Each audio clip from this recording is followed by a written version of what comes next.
내 손이 주께 높이 듭니다. 내 찬양 받으시 주님. 내 맘을 주께 활짝 엽니다. 내 찬양 받으시 주님. 슬픔 대신 희락을,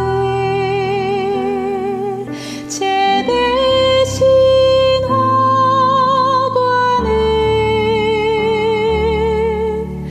근심 대신 찬송을,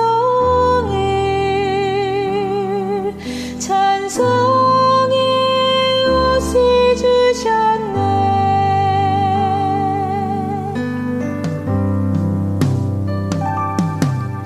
내 손을 주께 높이 듭니다.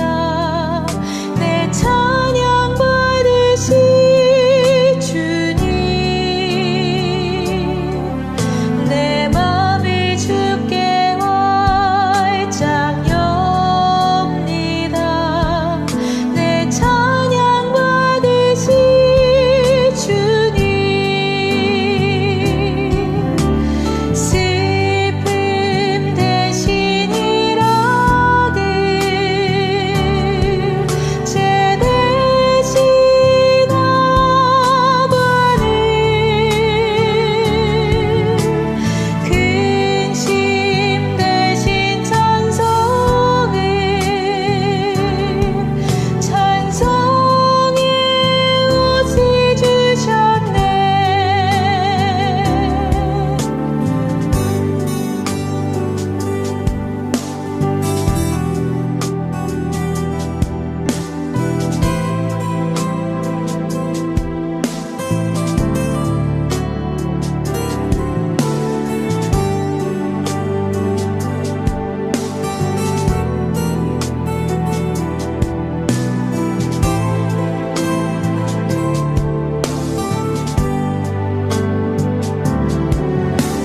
슬픔 대신 희락을, 죄 대신 화관을, 근심 대신 찬송을, 찬송의 옷을 주셨네. 내 손이 주께 높이 듭니다. 내 찬양 받으시 주님. 내 맘을 주께 활짝 엽니다. 내 찬양 받으시 주님. 내 찬양 받으시 주님.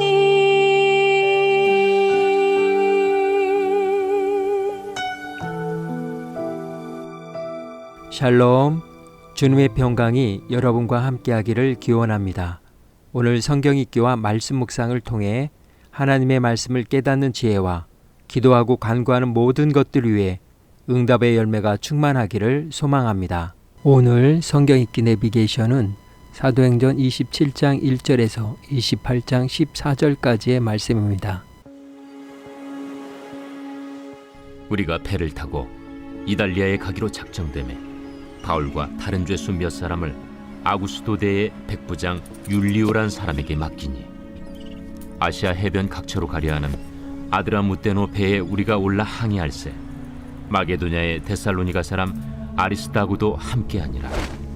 이튿날 시돈에 되니 율리오가 바울을 친절히 대하여 친구들에게 가서 대접받기를 허락하더니, 또 거기서 우리가 떠나가다가 맞바람을 피하여 급으로 해안을 의지하고 항해하여 길리기아와 밤빌리아 바다를 건너 루기아의 무라시에 이르러 거기서 백부장이 이달리아로 가려 하는 알렉산드리아 배를 만나 우리를 오르게 하니 배가 더디가 여러 날 만에 간신히 니도 맞은편에 이르러 풍세가 더 허락하지 아니하므로 살몬의 앞을 지나 그레데 해안을 바람막이로 항해하여 간신히 그 연안을 지나 미항이라는 곳에 이르니 라세아시에서 가깝더라.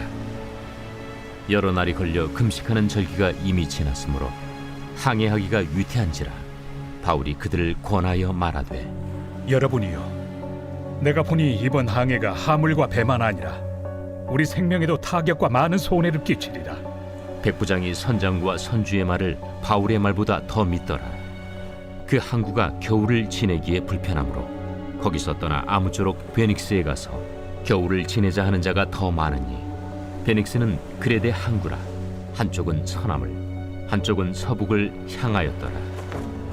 남풍이 순하게 불매 그들이 뜻을 이룬 줄 알고 닻을 감아 그레데 해변을 끼고 항해하더니 얼마 안 되어 섬 가운데로부터 유라굴로라는 광풍이 크게 일어나니 배가 밀려 바람을 맞추어 갈 수 없어 가는 대로 두고 쫓겨가다가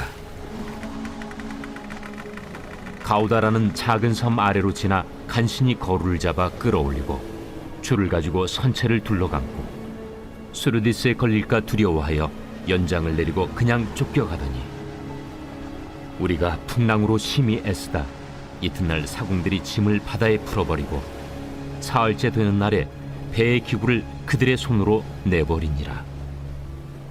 여러 날 동안 해도 별도 보이지 아니하고 큰 풍랑이 그대로 있음에 구원의 여망마저 없어졌더라. 여러 사람이 오래 먹지 못하였음에 바울이 가운데 서서 말하되 여러분이요, 내 말을 듣고 그레데에서 떠나지 아니하여 이 타격과 손상을 면하였더라면 좋을 뻔하였느니라. 내가 너희를 권하노니 이제는 안심하라. 너희 중 아무도 생명에는 아무런 손상이 없겠고 오직 배뿐이리라. 내가 속한 바 곧 내가 섬기는 하나님의 사자가 어젯밤에 내 곁에 서서 말하되 바울아, 두려워하지 말라. 내가 가이사 앞에 서야 하겠고 또 하나님께서 너와 함께 항해하는 자를 다 내게 주셨다 하였으니 그러므로 여러분이여 안심하라. 나는 내게 말씀하신 그대로 되리라고 하나님을 믿노라. 그런즉 우리가 반드시 한 섬에 걸리리라. 열나흘째 되는 날 밤에 우리가 아드리아 바다에서 이리저리 쫓겨가다가 자정쯤 되어 사공들이 어느 육지에 가까워지는 줄로 짐작하고 물을 재어보니 20길이 되고 조금 가다가 다시 재니 15길이라. 암초에 걸릴까 하여 고물로 단 넷을 내리고 날이 새기를 고대하니라. 사공들이 도망하고자 하여 이물에서 닻을 내리는 채하고 거룻배를 바다에 내려놓거늘 바울이 백부장과 군인들에게 이르되 이 사람들이 배에 있지 아니하면 너희가 구원을 얻지 못하리라. 이에 군인들이 거룻줄을 끊어 떼어버리니라. 날이 새어가매 바울이 여러 사람에게 음식 먹기를 권하여 이르되 너희가 기다리고 기다리며 먹지 못하고 줄인 지가 오늘까지 열나흘인즉 음식 먹기를 권하노니 이것이 너희의 구원을 위하는 것이요 너희 중 머리카락 하나도 잃을 자가 없으리라. 떡을 가져다가 모든 사람 앞에서 하나님께 축사하고 떼어 먹기를 시작하며 그들도 다 안심하고 받아 먹으니 배에 있는 우리의 수는 전부 276명이더라. 배부르게 먹고 밀을 바다에 버려 배를 가볍게 하였더니 날이 새매 어느 땅인지 알지 못하나 경사진 해안으로 된 항만이 눈에 띄거늘 배를 거기에 들여다 댈 수 있는가 의논한 후 닻을 끊어 바다에 버리는 동시에 키를 풀어 늦추고 돛을 달고 바람에 맞추어 해안을 향하여 들어가다가 두 물이 합하여 흐르는 곳을 만나 배를 걸매 이 물은 부딪혀 움직일 수 없이 붙고 고물은 큰 물결에 깨어져 가니 군인들은 죄수가 헤엄쳐서 도망할까 하여 그들을 죽이는 것이 좋다 하였으나 백부장이 바울을 구원하려 하여 그들의 뜻을 막고 헤엄칠 줄 아는 사람들을 명하여 물에 뛰어내려 먼저 육지에 나가게 하고 그 남은 사람들은 널조각 혹은 배 물건에 의지하여 나가게 하니 마침내 사람들이 다 상륙하여 구조되니라. 제 28장. 우리가 구조된 후에 한즉 그 섬은 멜리데라 하더라. 비가 오고 날이 차매 원주민들이 우리에게 특별한 동정을 하여 불을 피워 우리를 다 영접하더라. 바울이 나무 한 묶음을 거두어 불에 넣으니 뜨거움으로 말미암아 독사가 나와 그 손을 물고 있는지라.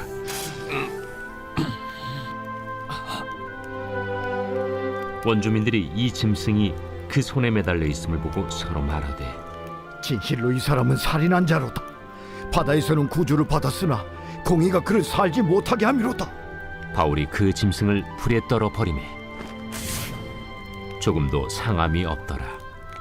그들은 그가 붙든지 혹은 갑자기 쓰러져 죽을 줄로 기다렸다가 오래 기다려도 그에게 아무 이상이 없음을 보고 돌이켜 생각하여 말하되 그를 신이라 하더라.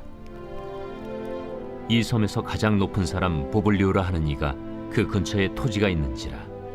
그가 우리를 영접하여 사흘이나 친절히 머물게 하더니 보블리오의 부친이 열병과 이질에 걸려 누워 있거늘 바울이 들어가서 기도하고 그에게 안수하여 낫게 하매 이러므로 섬 가운데 다른 병든 사람들이 와서 고침을 받고 후한 예로 우리를 대접하고 떠날 때에 우리 쓸 것을 배에 실었더라.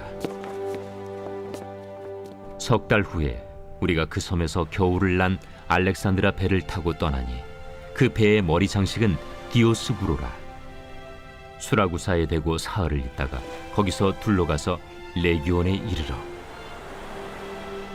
하루를 지낸 후 남풍이 일어나므로 이튿날 보디올에 이르러 거기서 형제들을 만나 그들의 청함을 받아 이레를 함께 머무니라.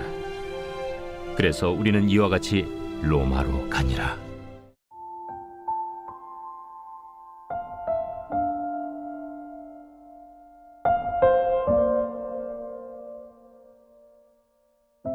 스크리미지 라인, 미식 축구에서 사용되는 용어입니다.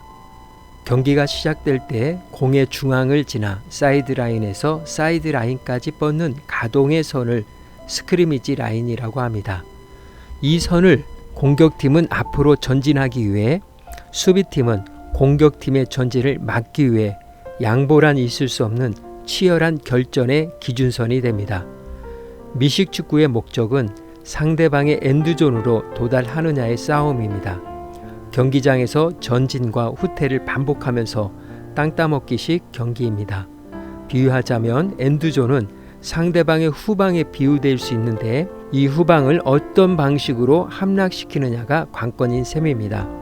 군대에서 미식축구의 훈련을 받아본 적이 있는데 코치의 말이 지금도 생생히 기억납니다. 공을 잡으려면 공에서 눈을 떼지 마라. 그리고 절대 눈을 감지 말라는 것입니다. 그래야 공을 잡을 수 있다는 것입니다. 말은 쉬운 것 같지만 훈련을 통해 몸과 정신을 강하게 하지 않으면 결코 쉽지 않습니다. 우리는 무의식적으로 마지막 순간에 눈을 감아 버리고 맙니다. 그러나 기억하십시오. 끝까지 공을 바라보는 사람, 끝까지 눈을 감지 않는 사람이 공을 차지한다는 사실입니다. 로마로 향하는 바울의 여정이 시작되었습니다. 그러나 그 항해는 순탄하지만은 않았습니다. 우리의 인생이 내 마음대로 되는 일이 얼마나 될까요? 오늘 본문에 나오는 모든 사람들 역시 그들의 뜻대로 된 것이 하나도 없습니다. 그들이 만난 유라굴라 강풍은 모든 것을 삼켜버리고 말았습니다. 이번 항해를 통해 돈을 벌 수 있겠다는 선주의 꿈, 이 정도 기후 상태라면 충분히 항해할 수 있다고 장담했던 베테랑의 선장, 많은 경험을 통해 이쯤이야 하면서 승선했던 선원들, 베테랑의 선장의 말을 믿고 바울을 포함한 죄수들을 호송하는 백부장, 그리고 지금은 항해할 계절과 날씨가 아니라고 만류했던 바울, 이들 모두 각자가 가지고 있는 생각들이 있었습니다. 그러나 유라굴라 강풍 속에서 그들의 생각대로 된 것은 하나도 없었습니다. 이때 그들은 경험과 의지를 가지고 문제를 해결해 보려고 했습니다. 식량과 구조선까지 잘라버릴 정도로 할 수 있는 모든 방법을 동원해 보았습니다. 그러나 아무런 효과가 없었습니다. 그런데 이런 상황에서도 바울은 그들에게 희망을 전합니다. 여러분, 안심하십시오. 한 사람도 생명을 잃지 않고 배만 부서질 것입니다. 어떻게 이런 상황에서 바울은 그렇게 말할 수 있었을까요? 스크리미지 라인에 서 있는 바울, 그는 뒤로 물러서지 않고 소망의 항구를 바라보았습니다. 그 스크리미지 라인에서 끝까지 주님께 눈을 떼지 않았습니다. 그리고 절대 눈을 감지 않았기 때문입니다. 그는 하나님의 말씀을 기억하고 신뢰했던 것입니다. 사도행전 23장 11절 말씀, 용기를 내어라. 내가 예루살렘에서 나를 증거한 것처럼 로마에서도 증거해야 한다. 그리고 오늘 본문 24절, 하나님의 천사를 통해 전해준 말씀, 바울아 두려워 말라.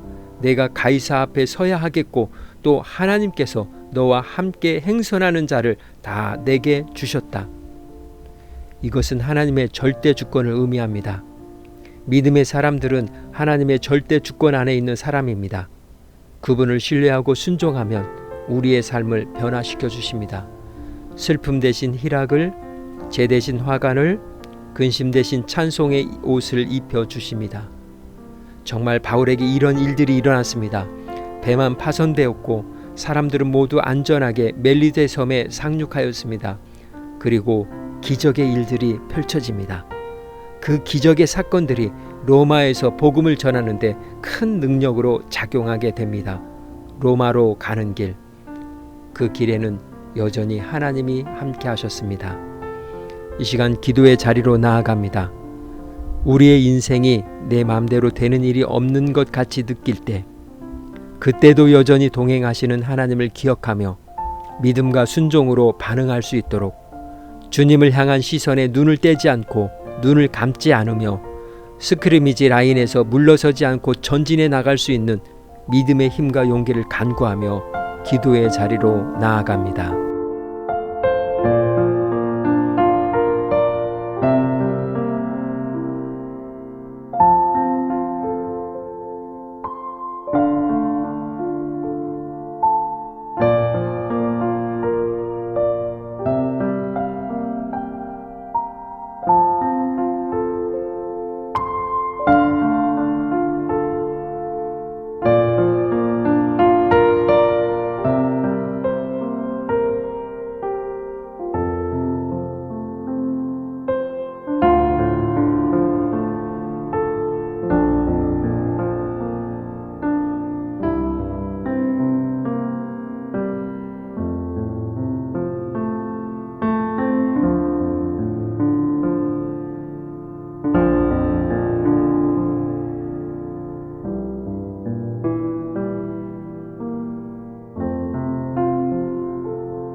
사랑의 하나님, 하나님의 절대 주권 앞에 겸손히 두 손 들고 나아갑니다.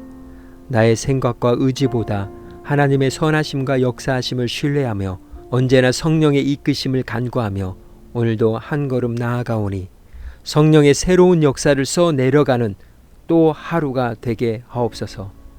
오늘은 이렇게 고백하며 나아갑니다. 주님이 도우시니 시베아드 앞으로 전진! 예수님의 이름으로 기도합니다. 아멘. 이제 음악이 마칠 때까지 자유롭게 기도합니다. 하나님께서 우리의 기도에 귀 기울여 주십니다.